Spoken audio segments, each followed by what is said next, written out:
I just need to grab my end of 2022 job list. You're not allowed to see that.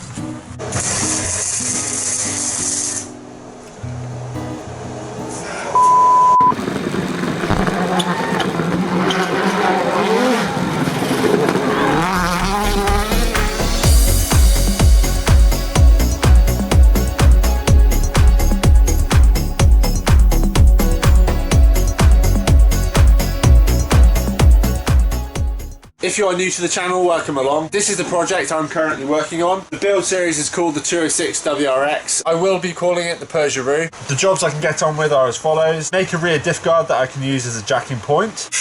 Measure the expansion bottle and order the crossover tube. I need to make a guard for the fuel filler that's under the wheel arch. I found some floor mats from another car, so I should be able to adapt these to fit inside the car. I need to fit the grille and generally align the front end. I need to make sure the bonnet is central and then I can align the headlights. I've got the standard arch liners I need to fit onto the car. I need to fit the thermostat, but I need to check if I need to make a modification for the setup with the remote water pump. I need to Spanish check the car, mainly the underside. That means making sure all the bolts are done up tight. And once I'm happy with that, I can fit the side mounts, the seats and the harnesses. Let's start at the top. So we need to get started on the diff guard. I kept some aluminium plate ready for this job. I think I'm just going to make a step bracket from these two bolts. That's the front end, and that's the back. I can use these two bolts as the fixing point.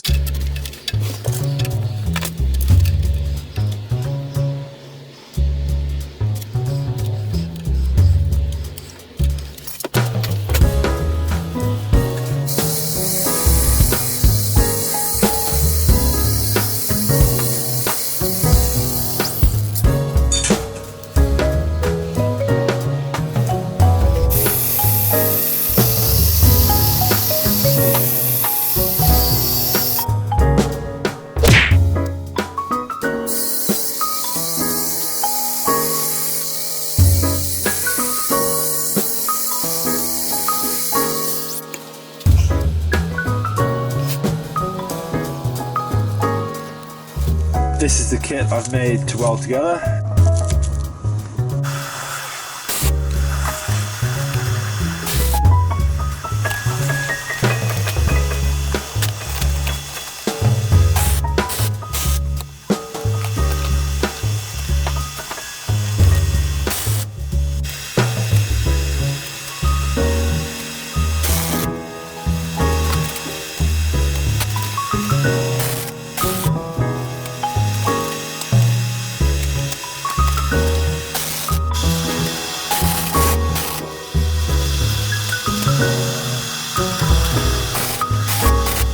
I will let these cool down and then we can get them on the car.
I've just gone and put 5 M6 bolts through the centre. That is the landing pad for the jack when you go to lift the car up. The cup on the jack will sit directly on top and it's just there to stop it sliding off.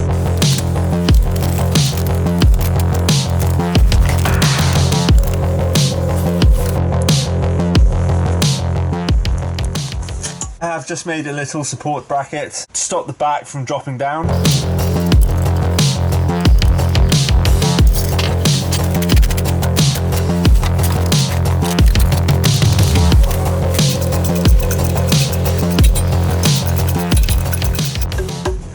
It has taken a fair bit of time to get this made up, but it will provide a really good jacking point, and I can leave it on even if I want to change the gear oil. Next I'm going to get the headlight secured in the front, then I can get the vent badge and trim on.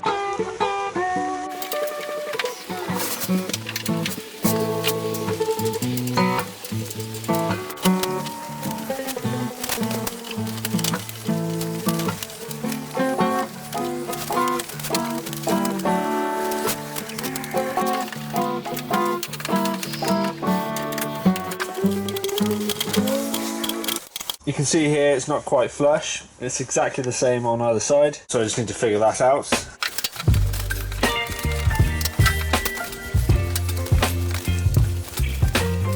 You can see the gap on this side, and it's almost sat on the bumper this side. I will slacken off the mounts for the bonnet, and then hopefully I can square it up.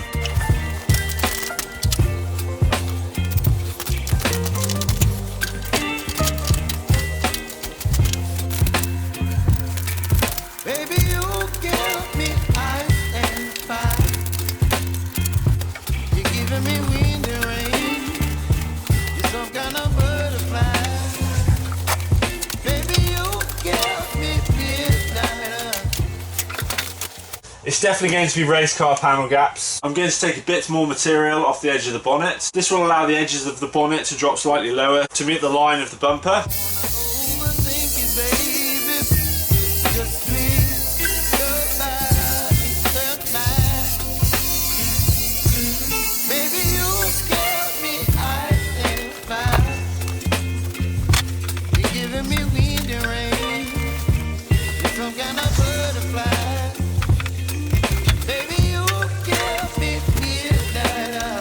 The next thing to do is to align the back end of the light on either side.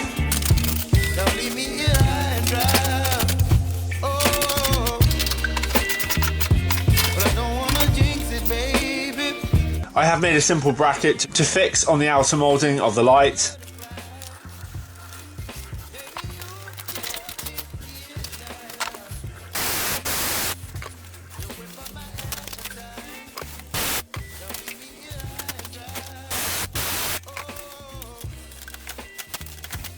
That's much stronger than the factory mount. If I need to adjust the headlights, I can just elongate this hole to adjust it. And it doesn't catch the bonnet. Next, I will get the factory arch liners installed.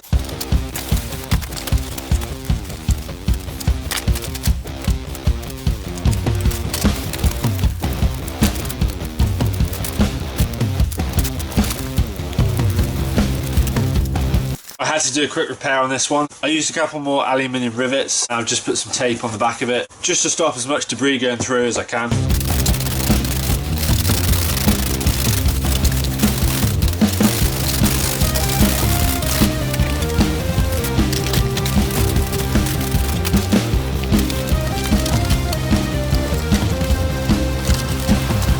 With the different wheel arch setup, the shape of these arch liners aren't ideal. I think I'll do some chopping to get it to fit slightly better.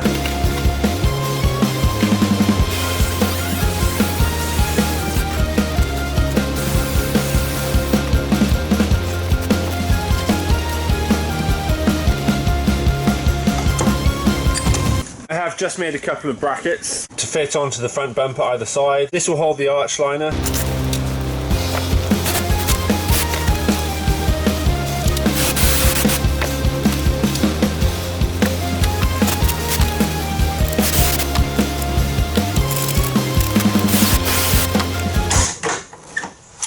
This area of the bumper will be covered over by the rubber trim that will run across the front bumper.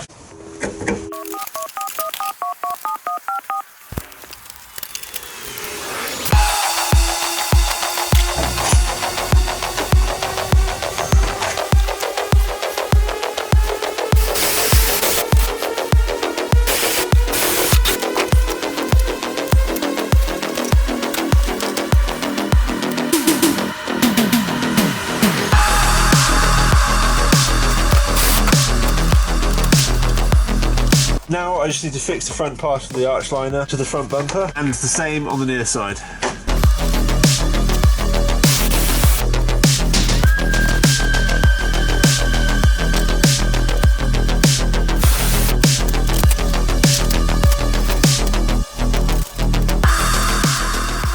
I had to run now and get some more supplies. I've got some new stainless bolts for the seats and side mounts. I've got some more washers and bolts to carry on with the arch liner. I've had to trim this side down a fair bit to get it to align with the new aero.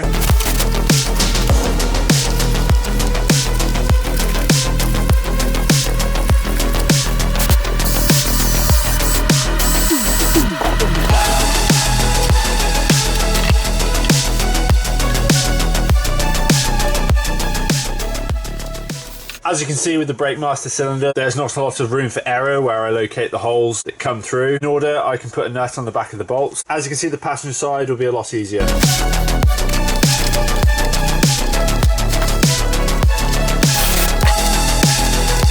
I've got the majority of the arch protected. When I get the protective strip for the front bumper, I'll get some extra so I can run a strip around the extended wheel arch all the way around the back. We'll have an added mud flap from there down. The rear arch liners are kind of obsolete. With the Peugeot back bumper, they don't really work. However, I will try and use half of them to give the wider bodywork some extra protection.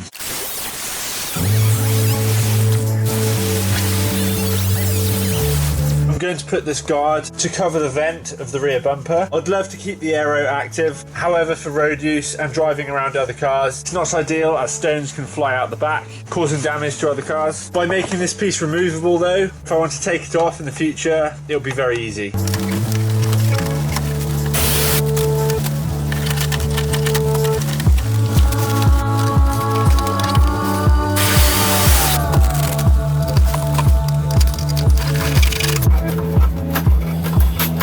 Just a simple protector for the inner quarter panel. I'm now going to see if these floor mats are suitable.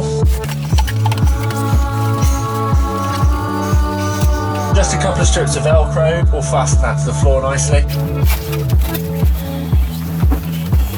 The smaller one on this side is pretty much perfect. I'm hoping this tube is the right size for the expansion bottle. This should work fine for now. The reason I will use normal bolts for the side mounts is there's minimal clearance under the seat. There is no room to get an Allen key on the cap head. With these I can take advantage of just using a spanner, making it low profile.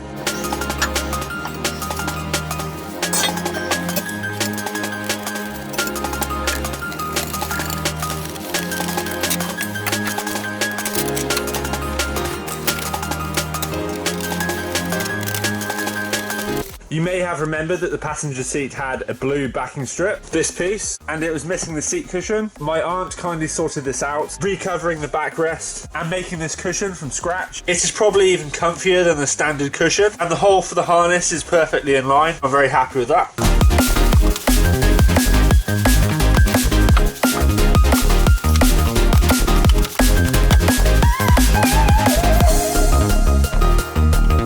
I missed one important step. First, I need to get the tape off the door bars, then I'll put some wrap on them. It's just a lot easier to do it now before the seats are in.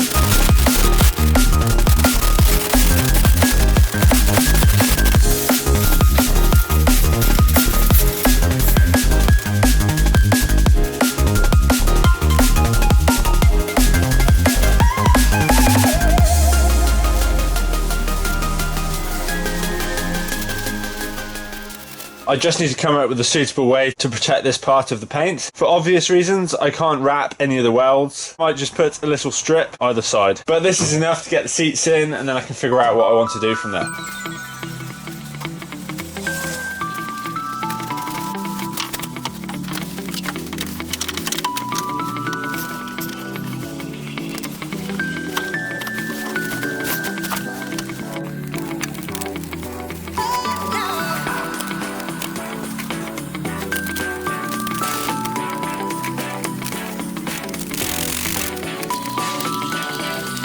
It goes without saying I want the passenger seat as far to the rear of the car as I can for weight distribution. However, I can't have it too close to the bar in case the seat starts contacting the roll cage when you're sat in it.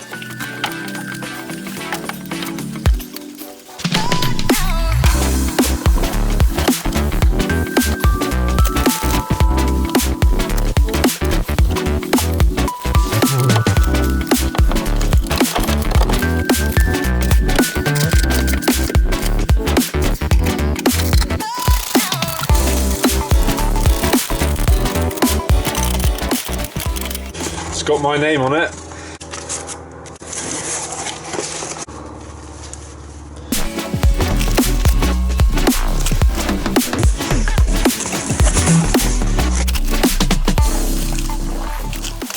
Thank you to Nicky Griff's Motorsport for these Turn 1 harnesses. With the shoulder straps, you need to make sure that the Velcro strap for the intercom is on the right hand side, as in on your right shoulder.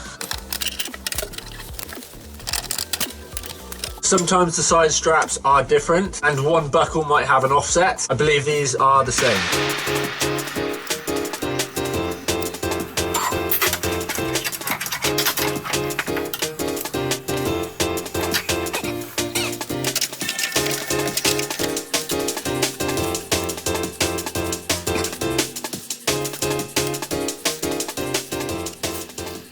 If you're using the roll cage to mount the harness, you feed it underneath and then back through like so. And then you go over the top again for extra security.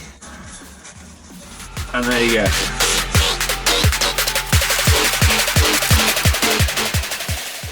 FIA rules now state that you need to mount the crotch strap to the floor of the car. I have not welded a plate into the floor. Personally, I think it's stronger going off the seat mounts themselves. That's what I will do for now. If I want to enter any FIA competition in the future, then I'll have to weld a plate onto the floor with 2 eyelets that I can mount these to. I'm going to use the rear seat mount for the crotch strap, driver and passenger.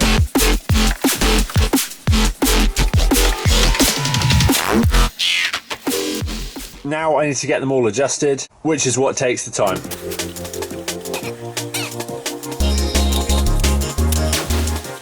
My advice to you is if you're running 6-point harnesses, fix the crotch strap in place before you put the seat in. I just like to make things hard for myself, but I would advise not doing it the way I've done it. You can cheat though and do it up from the back, then flip it under the seat mount and up through the centre.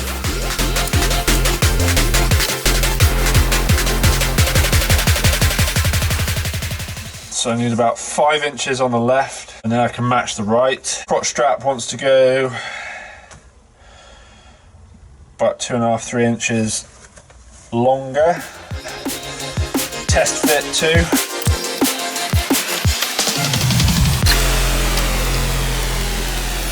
It's not bad at all. I think the shoulder straps need to go up slightly more, so I have a lot of adjustment on these. Once again, that's it for another episode. If you enjoyed it, give it a thumbs up. Hit that subscribe button if you haven't already, and I'll see you very soon.